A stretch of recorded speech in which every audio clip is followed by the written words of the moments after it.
Good morning everyone. இன்னைக்கு நம்ம ECE third இயர்ல உள்ள first paper computer hardware servicing and networking உடைய மாடியூல் 3 வந்து பார்க்க போறோம். இதுல நம்ம பார்க்க போற topic mother board components part 2. ஏற்கனவே நம்ம மாடியூல் 2ல என்னென்னலாம் பார்த்திருக்கோம் அப்படின்றது ஒரு சின்ன ரீகால் பார்த்துக்கலாம். மதர் போர்டுனா என்ன, மதர் போர்டுடைய முக்கியமான ஒரு சில காம்போனன்ட்ஸ் பார்த்திருக்கோம். அது என்னன்னு பார்த்தீங்கன்னா power connector, BIOS chip, CMOS battery, processor slot, இதெல்லாம் என்னன்னு பார்த்துருக்கோம். இன்னைக்கு மாடியூல் 3ல நம்ம பார்க்க போற கண்டென்ட்ஸ் என்னன்னு பார்த்தீங்கன்னா மதர் போர்டுடைய இன்னும் ஒரு சில முக்கியமான components memory slot, PCI express slot, graphic card slot, monitor output ports and audio pins, இது எல்லாத்தையும் நம்ம இந்த மாடியூல் 3ல பார்க்க போறோம். First memory slot. மெமரினா என்ன? ஞாபக சக்தி. கம்ப்யூட்டருக்கு ஞாபக சக்தி இருக்கா? இருக்கு. ஏன்? நம்மளோட டேட்டாஸ் எல்லாத்தையும் என்ன பண்ணிட்டு இருக்கு? கம்ப்யூட்டர் ஸ்டோர் பண்ணிக்கிட்டே இருக்கு இல்லையா? ஸோ இதுதான் வந்து மெமரின்னு சொல்றோம். நீங்க பாக்குற இந்த ஃபர்ஸ்ட் டயக்ராம் பாத்தீங்கன்னா அதுல ஒரு ஸ்லாட் இருக்கு இல்லையா? இந்த ஸ்லாட் தான் என்னன்னா ரேம் ஸ்லாட்னு சொல்லுவாங்க. இந்த ரேம் ஸ்லாட் எதுக்காக யூஸ் ஆகுதுன்னா ரேமை இன்சர்ட் பண்றதுக்காக யூஸ் ஆகுது. செகண்ட் டயக்ராம் பாத்தீங்கன்னா அந்த ரேம் வந்து அந்த ஸ்லாட்ல இன்சர்ட் பண்றாங்க. ரேம் அப்படின்றது என்னன்னு பாத்தீங்கன்னா random access memory. It is a high speed memory. இது வந்து என்ன அப்படின்னு பார்த்தீங்கன்னா ஒரு டெம்பரரி மெமரி தான். நம்ம கம்ப்யூட்டரில் இருக்கக்கூடிய ஒரு டெம்பரரி மெமரி தான் வந்து இந்த ரேம் மெமரி. ஸோ இந்த ரேமை வேர்லட்டைல்னு சொல்லுவாங்க. Random access memory is volatile. ஏன் அந்த வேர்லட்டைல்னு சொல்றாங்கன்னு பார்த்தீங்கன்னா இதில் இருக்கக்கூடிய டேட்டா கம்ப்யூட்டர் ஆன்ல இருக்கிற வரைக்கும் தான் இருக்கும். எப்போ கம்ப்யூட்டர் பவர் ஆஃப் ஆகுதோ அப்ப அதுல உள்ள டேட்டா என்ன ஆயிரும்? லாஸ் ஆயிரும். அதனால இது வந்து ஒரு டெம்பரரி மெமரின்னு சொல்றாங்க. இதை நம்மளே ஃபீல் பண்ணியிருப்போம் இல்லையா? கம்ப்யூட்டர்ல ஒரு சில டாக்குமெண்ட் டைப் பண்ணிக்கிட்டு இருப்போம். பவர் இருக்கிற வரைக்கும் அந்த டேட்டா வந்து நமக்கு அப்பியர் ஆகிட்டே இருக்கும். எப்ப பவர் ஷட் ஆஃப் ஆகுதோ அப்ப என்ன ஆகும் அப்படின்னா அதுல உள்ள டேட்டா வந்துட்டு எரேஸ் ஆயிரும் இல்லையா? ஸோ இதுதான் வந்து டெம்பரரி மெமரி. அடுத்தது நம்ம பார்க்கக்கூடிய கார்டு வந்து பிசிஐ கார்டு ஸ்லாட். இந்த பிசிஐ கார்டு ஸ்லாட்டுக்கு இன்னொரு நேம் இருக்கு, ஆடான் கார்டு ஸ்லாட்னு சொல்லுவாங்க. பிசிஐ அப்படின்னா என்னன்னா பெரிஃபரல் காம்போனன்ட் இன்டர்கனெக்ட். இது எதுக்காக யூஸ் ஆகுதுன்னு பார்த்தீங்கன்னா network card, sound card, modem, video card, இது எல்லாத்தையும் என்ன பண்ணிக்கலாம்? இந்த பிசிஐ கார்டு மூலமா நம்ம என்ன பண்ணிக்கலாம்? கனெக்ட் பண்ணிக்கலாம். அடுத்ததா பிசிஐ எக்ஸ்பிரஸ் ஸ்லாட். இந்த பிசிஐ எக்ஸ்பிரஸ் ஸ்லாட்ன்றது என்னன்னா பிசிஐ ஸ்லாட்டோடைய அடுத்த வெர்ஷன் தான் இந்த எக்ஸ்பிரஸ் ஸ்லாட்.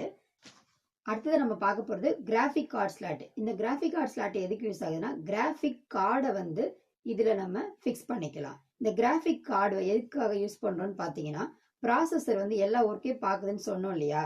அந்த ப்ராசஸராலையும் ஒரு சில ஒர்க்கை மட்டும்தான் செய்ய முடியும். அதாவது கேமை வந்து லான்ச் பண்ணும். ஸோ அது போக எக்ஸ்ட்ராவா நம்ம கேமை ஓப்பன் பண்ணிட்டு அதுல விளையாடுறோம் அப்படின்னு பாத்தீங்கன்னா அப்ப அதுக்கு எது யூஸ் ஆகுன்னு பார்த்தீங்கன்னா கிராஃபிக் கார்டு தான் வந்து ரொம்ப யூஸ்ஃபுல்லாக இருக்கும். ஸோ இந்த கிராஃபிக் கார்டு என்ன பண்ணுதுன்னு பார்த்தீங்கன்னா அதில் உள்ள கோடிங்ஸை வேகமாக ப்ராசஸ் செஞ்சு ப்ராசஸருக்கு ஒரு சப்போர்ட்டிங்காக இருந்து ஸ்பீடை வந்து நமக்கு கொடுக்குது. ஸோ இதுதான் வந்து கிராஃபிக் கார்டோட மெயின் யூசேஜ்.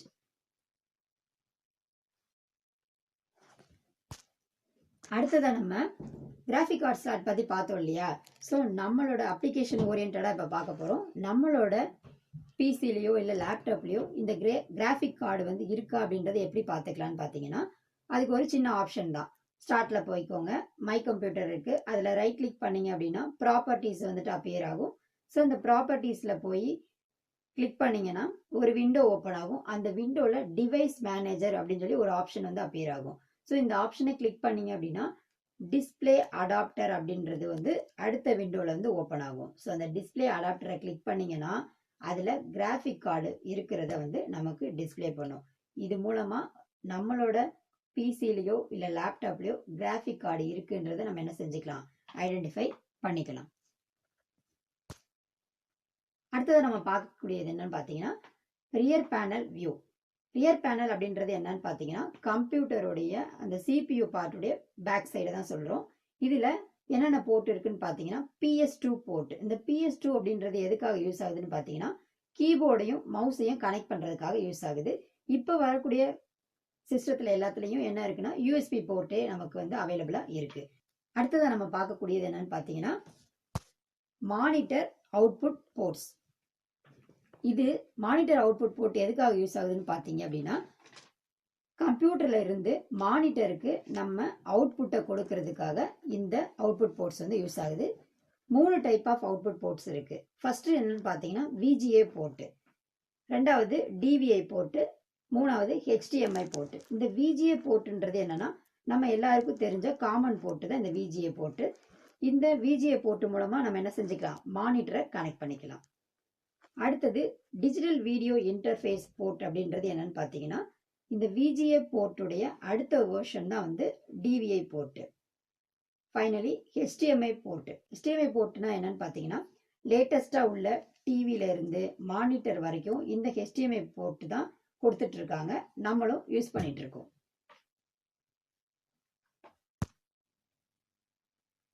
அடுத்தது நம்ம பார்க்கக்கூடியது வந்து ஆடியோ பின்ஸ். இந்த ஆடியோ பின்ஸ் வந்து 3 கலர்ல இருக்கும். ஃபர்ஸ்ட் கிரீன் கலர்ல இருக்கிறது வந்து ஆடியோ கனெக்டர்னு சொல்லுவாங்க. இது எதுக்காக யூஸ் ஆகுதுன்னா ஸ்பீக்கர் ஹெட்ஃபோனை நம்ம என்ன செஞ்சுக்கலாம், இதோட கனெக்ட் பண்ணிக்கலாம். அடுத்ததா ரெட் கலர்ல இருக்கக்கூடிய கனெக்டர் வந்து மைக் கனெக்டர். இது எதுக்காக யூஸ் ஆகுதுன்னா மைக்ரோஃபோனை நம்ம என்ன செஞ்சுக்கலாம், கனெக்ட் பண்ணிக்கலாம். அடுத்து மூணாவதா இருக்கக்கூடிய பின் என்னன்னு பார்த்தீங்கன்னா ப்ளூ கலர் பின். இது என்ன பண்ணும் அப்படின்னு பார்த்தீங்கன்னா ஆடியோ இன்புட்டை நம்ம கம்ப்யூட்டர் சிஸ்டத்துக்கு கொடுக்கறதுக்கு இந்த பின் வந்துட்டு யூஸ் ஆகும். ஃபைனலி இந்த மாடியூலோட கன்க்ளூஷன் பார்ட்டுக்கு வந்துட்டோம். இந்த மாடியூலில் என்னென்னலாம் பார்த்துருக்கோன்னு பார்த்தீங்கன்னா memory slot, PCI slot, PCI express slot, graphic card slot, monitor output ports, audio pins. இது போக அப்ளிகேஷன் ஓரியன்டாக கிராஃபிக் கார்டு நம்மளோட ஓன் பிசியில் அல்லது லேப்டாப்பில் எங்கே இருக்குது அப்படின்ற ஆப்ஷனை என்ன செஞ்சுருக்கோம், பார்த்துருக்கோம். ஸோ அடுத்ததாக நம்ம மாடியூல் 4ல் என்ன பார்க்க போகிறோம்னு பார்த்தீங்கன்னா SMPSனா என்னன்னு பார்க்க போகிறோம். டிரைவ்ஸ் என்னென்ன டிரைவ்ஸ்லாம் இருக்குது அப்படின்றத என்ன செய்ய போகிறோம், பார்க்க போகிறோம். தேங்க்யூ.